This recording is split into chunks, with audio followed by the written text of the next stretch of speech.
ये कहानी एक ऐसे फकीर की है जो एक नजर में बादशाह की बेटी पर फदा हो गया और फिर उसने वो कर दिखाया जो हजारों बादशाह भी न कर सके। ये वाकया उस वक्त का है जब एक दरवीश दुनिया से बेनियाज शहर शहर भटकता रहता था। कोई घर नहीं, कोई ठिकाना नहीं, बस एक झोंपड़ी और अल्लाह का नाम। एक दिन वो बल्ख पहुंचा और शहर से बाहर एक सादा सी झोंपड़ी बनाकर रहने लगा।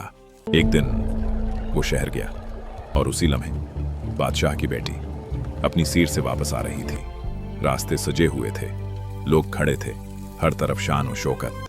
और फिर अचानक हवा चली, पालकी का पर्दा उठा और एक लम्हा, बस एक लम्हा, दरवीश की नजर उस चेहरे पर पड़ी और वो खत्म हो गया।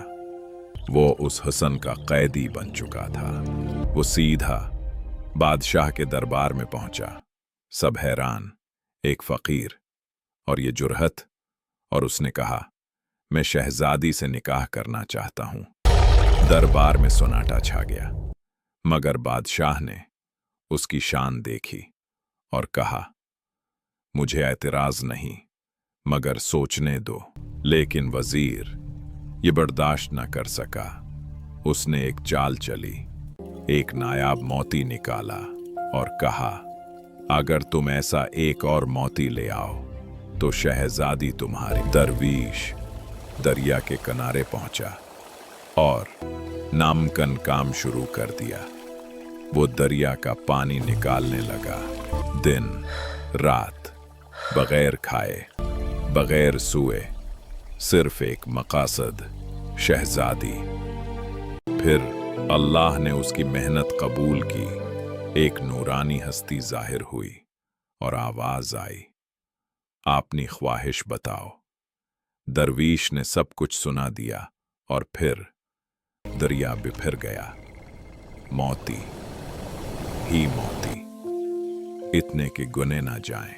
एक नहीं, 12 नायाब मोती लेकर। लेकिन कहानी अभी खत्म नहीं हुई थी। असल इम्तिहान तो अब शुरू होना था।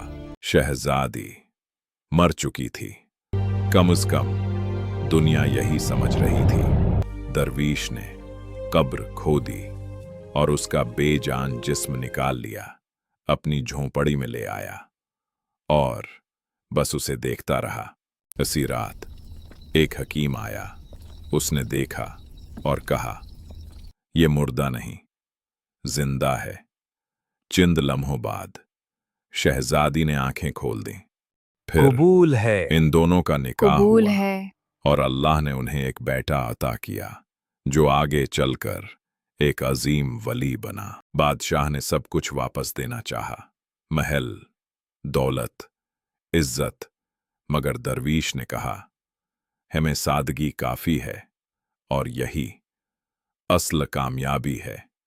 क्योंकि जो अल्लाह को पा लेता है वो दुनिया खोकर भी सब कुछ पा लेता है। बाद में यही बच्चा बादशाह का वारिस बना, मगर उसने दुनिया की दौलत छोड़कर अल्लाह की राह अख्तियार की। हजरत इब्राहिम बिन अदहम की पूरी जिंदगी ज़हद, इबादत और सादगी की मिसाल थी।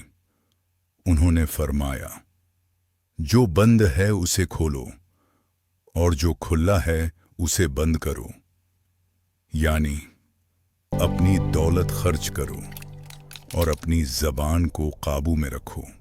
अगर आपको ऐसी हकीकत से भरपूर और रूह को छू लेने वाली कहानियां पसंद हैं तो अभी चैनल को सब्सक्राइब करें, वीडियो को लाइक करें और अपने ख्यालात कमेंट में जरूर बताएं, क्योंकि आपका एक एक लफ्ज हमारे लिए कीमती है।